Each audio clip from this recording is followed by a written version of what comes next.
Niluma na ng panahon ang problema sa baha sa Metro Manila at mga kalapitbayan nito.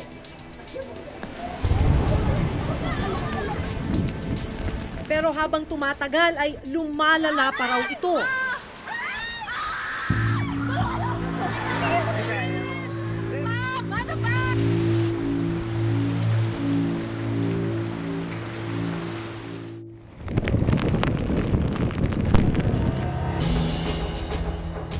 Katunayan, sa mga nakalipas na taon ay sunod-sunod ang paglubog sa Kamaynilaan, dala na rin ang malalakas na bagyo at pag-ulan.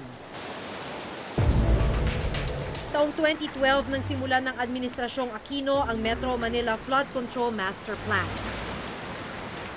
Tinatayang aabot sa 350 bilyong piso ang halaga ng mga proyekto na sasagot sa malawakang pagbaha. Kung tutuusin, may mga flood control project ang pamahalaan na galing sa Disbursement Acceleration Program o DAP na ayon sa DPWH ay aabot ng 5 bilyong piso.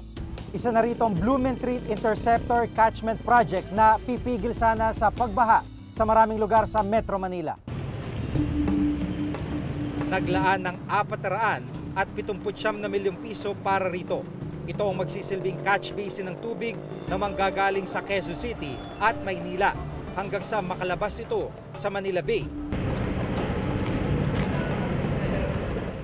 Hunyo pa ng nakarang taon nang simula ng DPWH itong Blumentritt Interceptor Catchment Project, pero makalipas sa mahigit 1 taon at mahigit 10 bagyo ay ito pa rin ang itsura ng proyektong ito.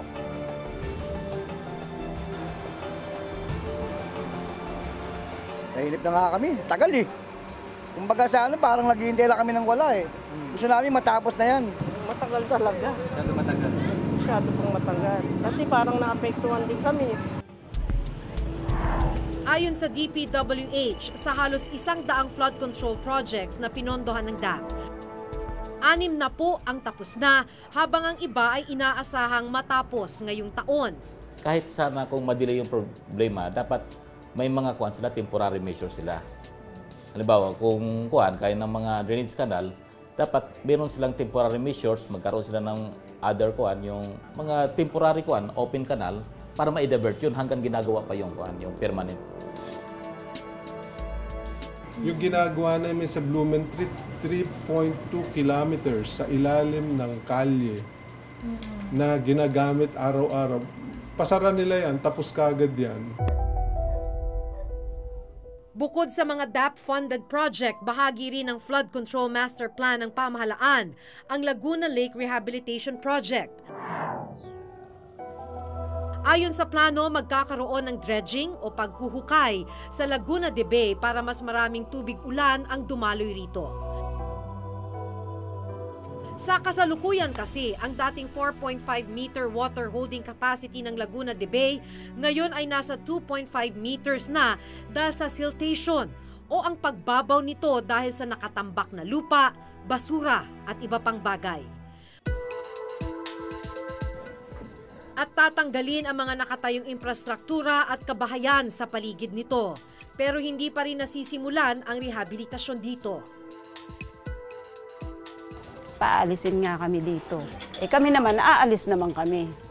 Dahil siyempre, binabahay. Sino ba naman ang may gusto na dito, katulad niyan? Natatakot din kami at may mga apo ako, maliliit mga apo ko na yan. Bahagi ng Laguna Lake Rehabilitation ang pagtatayo ng expressway o road dike sa palibot ng lawa na magsisilbing harang din ng tubig mula Sierra Madre. Sa ganitong paraan ay hindi na didiretso sa mga mababang lugar sa Metro Manila ang tubig ulan at mananatili sa Laguna Lake.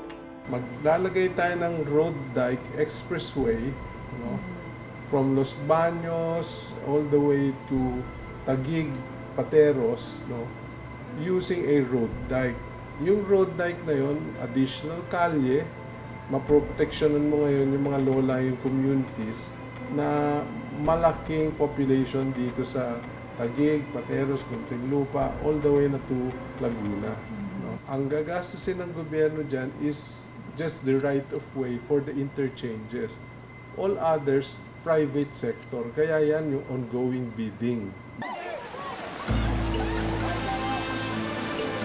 Kailangang mas maging mabilis pa raw ang pamahalaan sa pagpapatupad ng mga sinasabi nitong proyekto laban sa baha. Lalo na't ayon mismo sa Pag-asa ay may 6 pang bagyo ngayong taon, kasing lakas ng Bagyong Mario. Meron tayong master plan na sinusundan, hindi yung pasundot-sundot kung saan may pera, kung saan maisipan, hindi na pwede yung ganun.